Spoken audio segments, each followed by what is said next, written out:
કેમ છો મિત્રો? આજના આપણા આ એક્સપ્લેનરમાં તમારું સ્વાગત છે. ધોરણ 12 પાસ કરી લીધું, રિઝલ્ટ પણ આવી ગયું. હવે સૌથી મોટું ટેન્શન શું હોય? કોલેજમાં એડમિશન.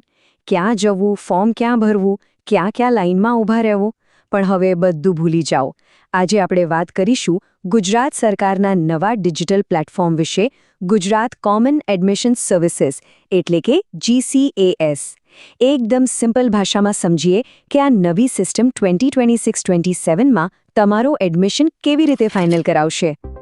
જો આ કોઈ સામાન્ય વેબસાઇટ નથી હો, આ ગુજરાત સરકારના શિક્ષણ વિભાગે બનાવેલું એકદમ ઓફિશિયલ સેન્ટ્રલ હબ છે. તમારે BA, BCom કે BSc જેવા 100થી વધુ કોર્સમાંથી કોઈપણમાં જવું હોય, આ જ તમારો એકમાત્ર રસ્તો છે. અલગ યુનિવર્સિટીઓના અલગ ફોર્મ ભરવાની ઝંઝટ હવે સાવ પૂરી.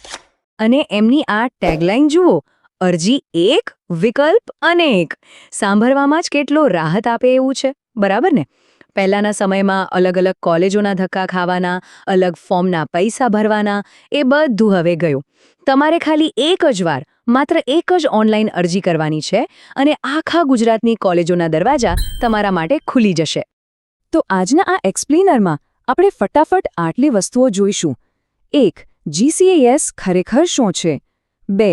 એડમિશનના 5 એકદમ સરળ સ્ટેપ્સ. 3. રાઉન્ડ 1નું ટાઈમ ટેબલ. 4. ઓફર્સ કેવી રીતે સમજવી. 5. Final college reporting. અને 6. જો કંઈ અટવાઈ જાઓ તો હેલ્પ અને સપોર્ટ ક્યાંથી લેવો. તો ચાલો શરૂઆત કરીએ વિભાગ 1થી. GCAS વિહંગાવલોકન એટલે કે એડમિશનનો એક નવો જ યુગ. હવે તમને થતું હશે કે આમાં કઈ કોલેજો આવશે. તો તમે વિચારો, ધોરણ 12 પછીના 100થી વધુ ગ્રેજ્યુએશન કોર્સ આમાં આવરી લેવાયા છે.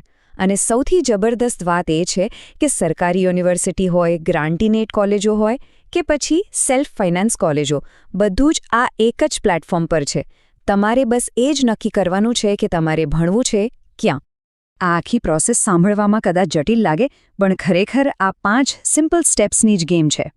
સ્ટેપ 1.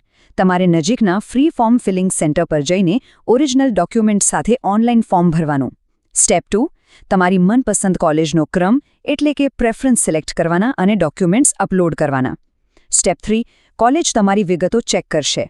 સ્ટેપ 4. તમારે ઓનલાઈન તમારી ઓફર ચેક કરીને સ્વીકારવાની. અને છેલ્લું 5મું સ્ટેપ, કોલેજે રૂબરૂ જઈને OTP આપીને પોતાનું એડમિશન પાક્કું કરવાનું. છે ને એકદમ સિમ્પલ?